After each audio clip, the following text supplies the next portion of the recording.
name is Sam Pereira, and I want to read a few poems to you today from this new issue of 9 Mile magazine, fresh out. And in it are some of my poems, which are part of a manuscript that is going to be published in a matter of days, just called True North and Untrue You. This is an advanced copy of it. More on that later. But the poems I'd like to read, I just want to read a couple. And the first one involves two former government employees. The agencies that they work for will become apparent, I think, or worked for, because they're no longer employed. And one of them is more or less threatening the other in somewhat subtle ways. Government intervention. There is nothing abstract about the stapler on my desk, but if I put it to your forehead and ask you to say a prayer, does that make me CIA? We don't do that these days, she said, looking over her glass of Chardonnay. We clean up well, and we don't do that these days. He continued to be startled by her honesty as she picked up the check and slapped it into the fake leather folder along with $100 bill. We try to be discreet.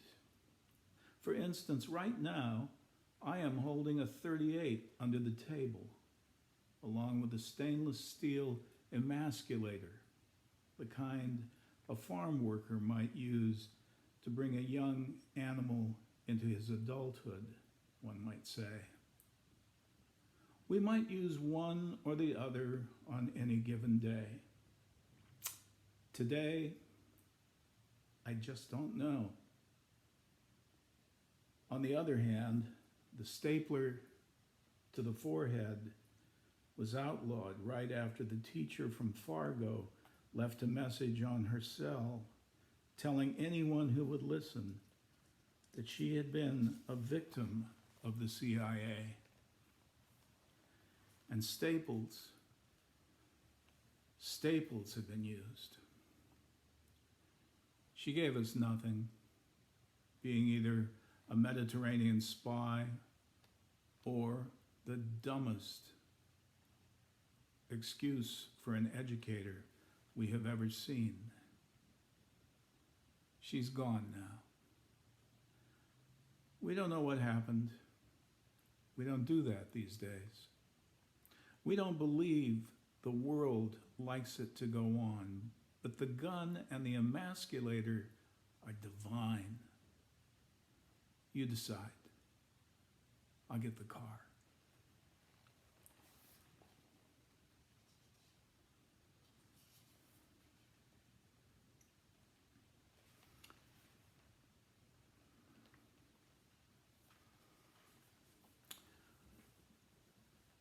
I am Portuguese on my father's side, as older generations used to put it. And I'm a Portuguese American who never really learned the language, but I've been around it enough to have a love for the language. This next poem is called Amanhã, and I believe it's one of the most beautiful words in the Portuguese language. It means tomorrow.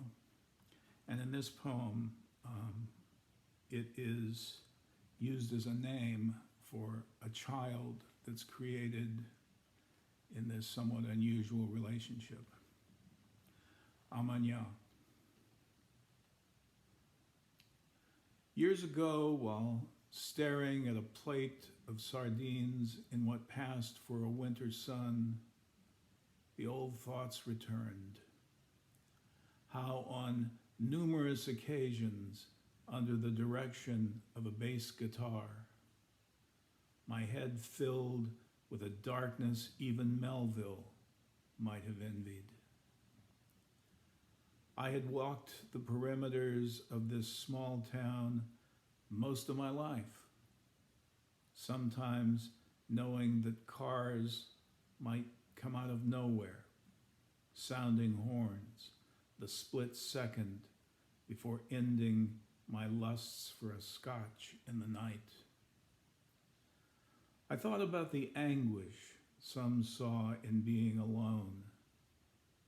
I picked one particular evening, face dashed with the blood of my follies, and just sat on a curb, dreaming about making love with the sea, her salt and infinitely wet glances bouncing off my forehead and off into the after breeze we'd shared there.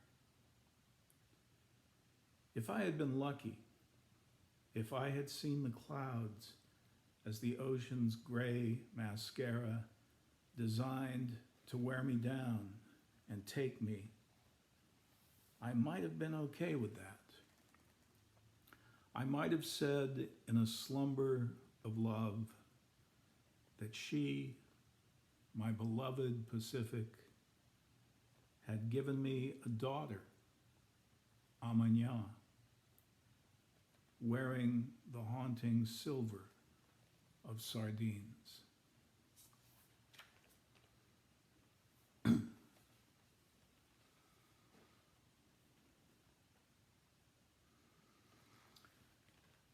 And finally, a poem included again in the current issue of the magazine and also in the new book.